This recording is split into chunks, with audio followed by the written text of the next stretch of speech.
Good morning everyone and again welcome back to my daily blog. আজকে ছিল weekend, মানে বৃহস্পতিবার, আর আমি সপ্তাহে সানডেতে ছুটি নিই না, বৃহস্পতিবার দিন নিই। তো এটা সবাই জানো। আমি বৃহস্পতিবার দিনকে ছুটি নিয়ে সকালবেলা ঘুম থেকে উঠেছি 10:30টার সময়। ঘুম থেকে তার আগের দিন রাতে আমার সাথে সুমিতের একটু ঝামেলা হয়েছিল, তো আমার মনটা একটু খারাপই ছিল, তো ওর জন্য দেরি করে ঘুম থেকে উঠেছি। আর কাজও নেই, কী করবো, উঠেই ফার্স্টে খাওয়া দাওয়া করে, মানে ব্রেকফাস্ট মা বললো ব্রেকফাস্ট করে আমি স্নানটা সেরে নিলাম।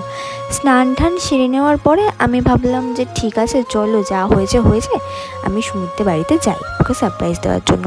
ও বাবা, যেন কি হয়েছে, ওই দেখে আমার বাড়িতে আসার জন্য আমাকে সারপ্রাইজ দিয়ে দিয়েছে।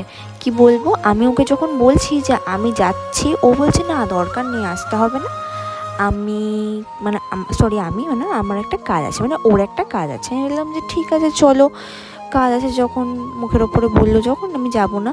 তো কিছুক্ষণ বাদে ভিডিও কল করে আমাকে দেখাচ্ছে যে ও আমার বাড়িতে আসছে। তো ঠিক আছে, আমাকে বললো যে দুপুরে ঘরে কিছু খাওয়া দাওয়া করবো না, বাইরে খেতে যাবো। আমি বললাম ঠিক আছে, আমাদের এখানে মাদ্রাসাতে আমরা খেতে যাব।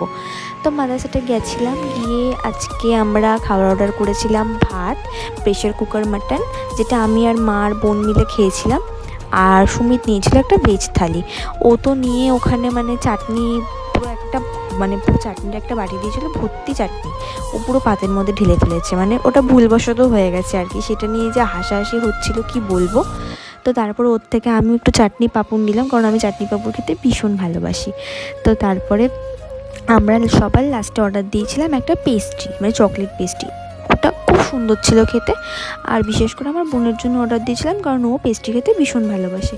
তো তারপরে এই যে এখন গেছিলাম, মানে হাত ধুতে, খাওয়া দাওয়া কমপ্লিট হয়ে গেছে। এখন আমরা যাব বাইরে, মানে বাড়িতে যাব। বাইরে না একটা সুন্দর পুতুলের মানে দোকান আছে, মানে চাবি রিং টিং ঝোলানো আছে, ওটা তোমরা দেখতে পাবে। মানে ওখানকার চাবি রিংগুলো আমার এত পছন্দ হয়েছে, বাট আমি নিয়ে নিই, দাম অনেক বেশি বলছিল।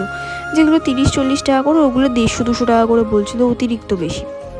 তো সেজন্য আর নিয়ে নিই, ভাবলাম মেলা থেকে কিনে নেবো, আমাদের এখানে বারোদোলার মেলা বসে, ওখান থেকেই কিনে নেব। তো তারপরে এখন আমরা যাব বাড়ি। এখন তো এই তো আমাদের খাওয়া দাওয়া সব কমপ্লিট হয়ে গেছে। এখন টোটোর জন্য দাঁড়িয়ে আছি, সুমিত ওখানে টাকা ভাঙতি করতে গেছে, কারণ টোটোওয়ালার কাছে চেঞ্জ ছিল না। তারপরে এই তো বাড়িতে যাব, বাড়িতে গিয়ে একটু ঘুমাবো, কারণ